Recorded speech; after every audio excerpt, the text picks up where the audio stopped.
James Collin recalls his work on Time Always Moving. October 1st, 2011.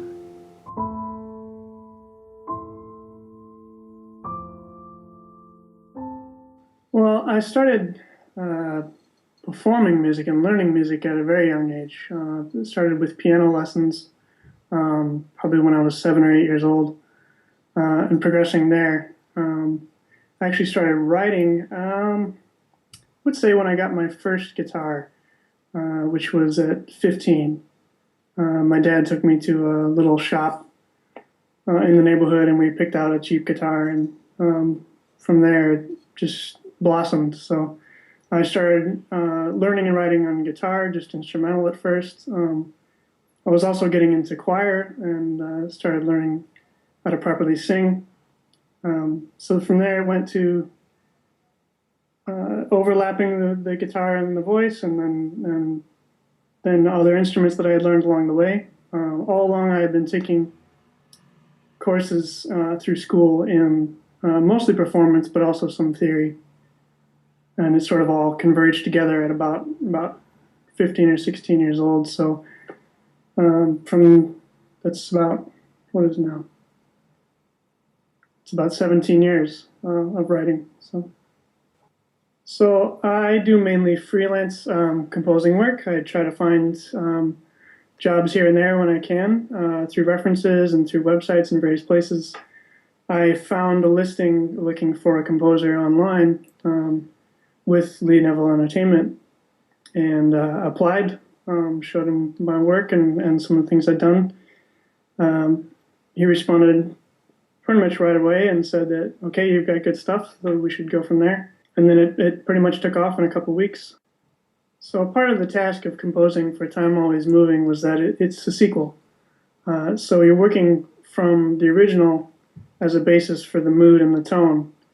And I was asked to provide a sample work, something that would work in addition to and working and using the original movie as a starting point.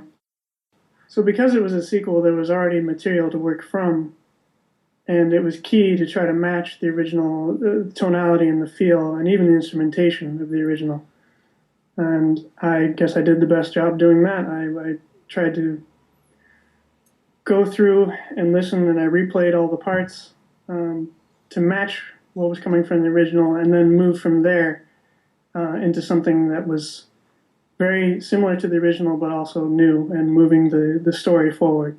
In recreating the sound, I did it all completely by ear. I sat down with the original soundtrack, listened to it over and over, and sat at the keyboard and tried to match the various instruments and play along with them. And eventually I got to a point where I could play it myself, recorded it, tightened it up in the sequence editor, and then it was pretty much ready to go.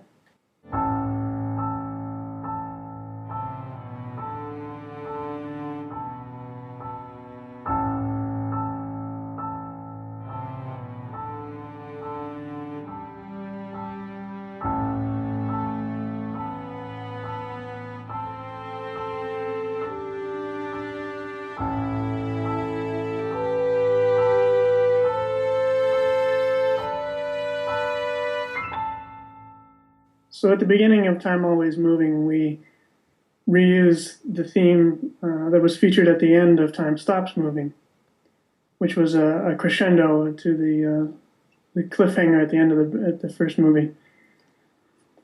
But this time around, I recreated it and I tried to soften it just a little bit so that we're coming off of the crescendo of the last movie, moving into Time Always Moving, and starting to round things off and soften them a bit and work toward the conclusion at the end of the film. So after the beginning, at the recap, we move into a scene between Kirsty and Adam, and we're introducing a new character of Kirsty, so we had to bring in some new themes, something light and soft and more loving like her character. And then from there, the stories of Adam and Kirsty come together. We brought back in a similar theme, put a new spin on it, and made it now the story of Adam and Kirsty. at the point where Kirsty is sort of confused about the relationship and not knowing what's going to happen next, we deliberately broke up the parts into the different sequences. She's questioning their love. Adam is trying to explain himself. You bring back in a theme of tension, a little darker. And then after Adam's explanation of the past relationship, Kirsty asks, I thought you said one stayed. And then Adam reveals that she is the one.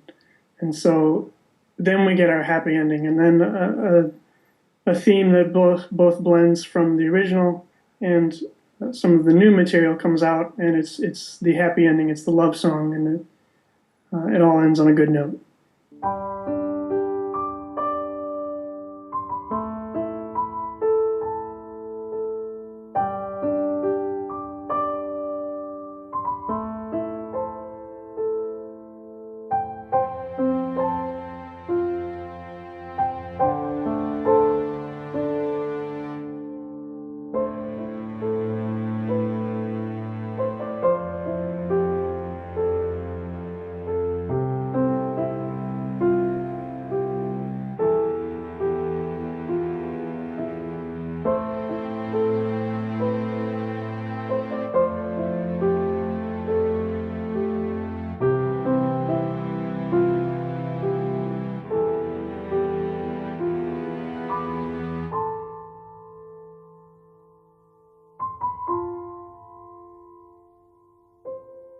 I see time always moving as an answer to time stops moving, but also a continuation of the story.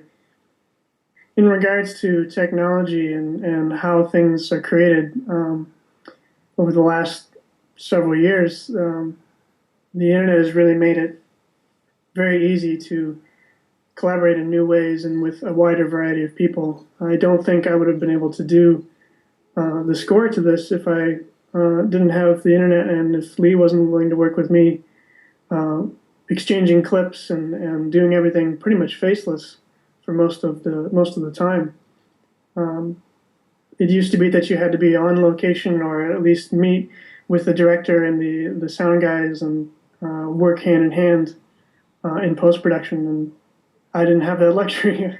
So being able to work across the Atlantic and be online was very helpful.